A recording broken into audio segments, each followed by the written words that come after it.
Jack the Ripper, the killer who walked into the fog. London, 1888. Gas lamps flicker. Fog crawls through narrow streets like a living thing. In this city, people locked their doors not because they heard screams, but because they didn't. Women vanished, bodies were found. And the killer? He left no name, no face. History would call him Jack the Ripper. And more than a century later, we still don't know who he was. Victorian London was rich in the west and desperate in the east. Whitechapel was overcrowded, poor, dangerous. Women slept on streets. Alcohol numbed hunger. Violence was common. And in this chaos, a predator blended in perfectly. On August 31st, 1888, a woman named Mary Ann Nichols was found dead. Her injuries were shocking, precise, deliberate. Police assumed it was another street crime. They were wrong. This was not rage, this was method. Within weeks, more women were found dead: Annie Chapman, Elizabeth Stride, Catherine Eddowes, Mary Jane Kelly. These 5 women would become known as the Canonical Five. The numbers, important. Confirmed victims, 5.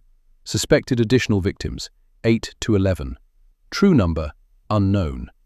The killings escalated in speed and brutality. The killer was learning. Then the police received a letter. "Dear Boss." It mocked them, signed with a name, Jack the Ripper. Whether the killer truly wrote it is debated, but the name stuck. Fear now had a title. Newspapers spread it faster than police could stop it. This was not random violence. The cuts were clean, targeted, anatomically aware. Some believed Jack had medical knowledge.